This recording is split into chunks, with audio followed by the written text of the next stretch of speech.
मुख्यमंत्री भूपेश बघेल ने छोटे और मध्यम वर्गीय परिवारों को बड़ी राहत दी है।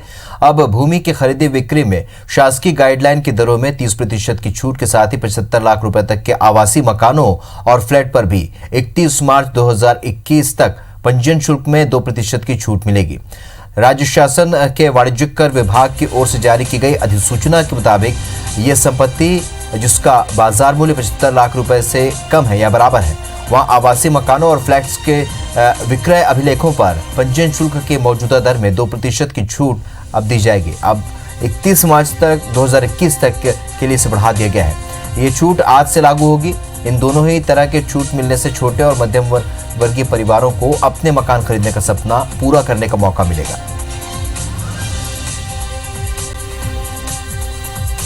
तो बड़ी राहत दी है छत्तीसगढ़ सरकार ने, छूट को बरकरार रखा है। अब ये 31 मई 2020 तक ये छूट जारी रहेगी। छोटे और मध्यम वर्गीय परिवार को बड़ी राहत।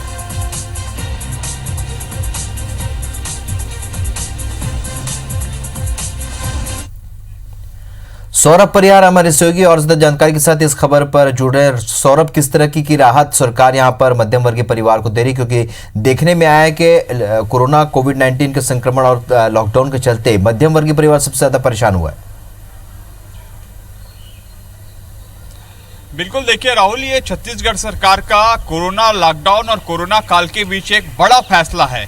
जो मकान लेने का सपना देख रहे हैं, जिन्होंने मकान की बुकिंग कराई होगी, उनके लिए रजिस्ट्री शुल्क में केवल जो है 2% ही अब उनको फीस देने पड़ेंगे। तो ये बहुत बड़ी बात है और बहुत बड़ी राहत है उन लोगों के लिए जो उन्होंने सपना देखा है और जो बुकिंग कर चुके हैं। निश्चित रूप से ये जो अधिसूचना है वो आज से लागू कर दी गई है राज्य सरकार के द्वारा।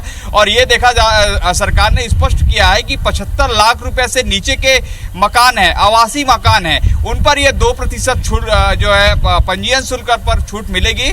और ये देखा गया दरअसल राहुल की छत्तीसगढ़ सरकार ने कई ऐसे फैसले लिए हैं जिसका सीधा फायदा लोगों को मिल रहा है। लेकिन एक बात यहाँ पर देखने को मिलेगा कि लॉकडाउन के चलते जो है रियल सेक्टर जो है कहीं ना कहीं जो है मंदी दिख रही थी। तो ऐसे में सरकार ने कई सेक्टरों में जो है उनको उबारने के लिए, मंदी से उबारने के लिए क्रांतिकारी निर्णय लिए हैं। तो ऐसे में सरकार को लगा कि अब जो है रियल सेक्टर में भी जो है बूम लाने के लिए ये व्यवस्था की जानी चाहिए, जिसका फायदा जो है लोगों को मिल सके और सरकार को राजस्व की प्राप्ति जो है भले ही कम हो लेकिन राजस्व की प्राप्ति भी होती रहे।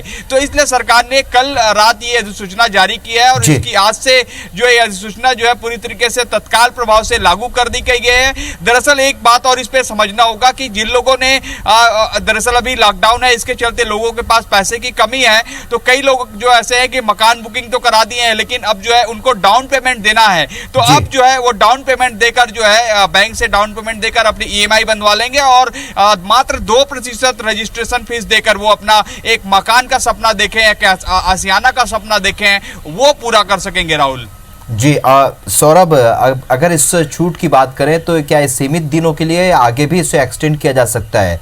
फिलहाल ये सीमित दिनों के लिए तय किया सरकार ने से कहा है, लेकिन क्या इसे आगे लोगों की जरूरत के हिसाब से आगे एक्सटेंड किया जा सकता है क्या? बिल्कुल, देखिए ये छूट दरअसल जो है 2021 तक मिलेगा। राज्य सरकार के जो अधिसूचना जारी की गई है उसमें यही उल्लेखित किया गया है। यहाँ पर आपको थोड़ी देर के लिए रोकेंगे। हमारे साथ धर्मेश साहू, रजिस्ट्रेशन विभाग के IG हमारे साथ इस वक्त जुड़ रहे हैं। धर्मेश जी, आपका स्वागत है IBS 24 में। एक बड़ी राहत, बड़ी छूट यहाँ पर सरकार दे रही है, किस तरीके से ये लोगों के लिए फायदेमंद साबित होगी? देखिए, जो पंजीयन शुल्क में हमने 2% का छूट गवर्नमेंट ने दिया हुआ है जी, और वो उन प्लॉट की रजिस्ट्री के लिए है जी जो आवासीय है और जिनकी कीमत 75 लाख से कम है। इसमें पंजीयन शुल्क में 2% की छूट दिया गया है जी। ये निश्चित रूप से जो